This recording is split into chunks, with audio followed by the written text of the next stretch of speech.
নমস্কার, সূচিপত্র ব্লগের পক্ষ থেকে আপনাদেরকে স্বাগত জানাই। আজকের আবারও একটা নতুন ব্লগ ভিডিও নিয়ে চলে এসেছি। আজকের বানাতে চলেছি কাঁচা আমের টক ঝাল মিষ্টি মিষ্টি একদম চটপটা একটা আমের রেসিপি নিয়ে।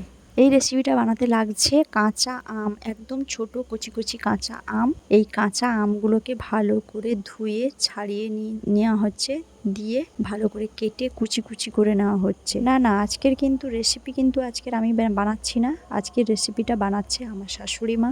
উনি পুরো আচার ফাঁচারগুলো ভালো বানাতে পারে। আমি আচার ভালো বানাতে পারি না, তাই আমি বানাই না। আমার শাশুড়ি মা আচার বানাচ্ছে। আমটাকে কুচি করে নেওয়ার পরে এখানে জিরে ভেজে নেওয়া হচ্ছে, সঙ্গে মেথিকে ভেজে রাখা হয়েছে, দিয়ে সেগুলোকে গুঁড়ো করে পেস্ট করে নেওয়া হয়েছে। এবার কড়ার মধ্যে দিয়ে দেওয়া হয়েছে সর্ষের তেল গরম হলে ওতে দিয়ে দেওয়া হলো জিরেটা মোটামুটি ভাবে লাল হয়ে গেলে ওর মধ্যে দিয়ে দেওয়া হচ্ছে আমগুলো, কুচিয়ে রাখা আমগুলো দিয়ে দেওয়া হয়েছে।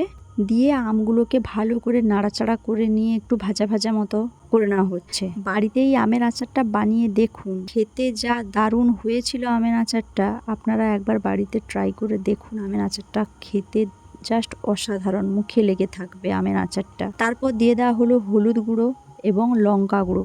বাবা, যা লঙ্কার গুঁড়ো দিয়েছে, আমি তো ভয়ে একদম আমার যা ভয় লাগছে যে ঝালে খেতে পারবো না মনে হচ্ছে। প্রচণ্ড লঙ্কা দিয়ে দিয়েছে। আমার ঘরে বেশি ঝাল খাওয়া হয়, যার কারণে লঙ্কা দিয়ে দেওয়া হয়েছে অনেক বেশি।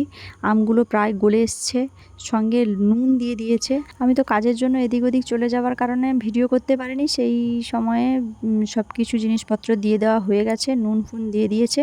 তারপর দিয়েছে চিনি। আমটা ভালো করে পাক করে নেওয়া হয়ে গেলে সঙ্গে দিয়ে দিয়েছে চিনি। সেই চিনিটা এবারে গলে গেছে।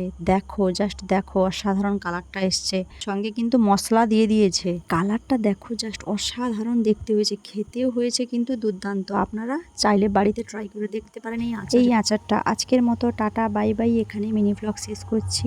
ভালো থাকুন।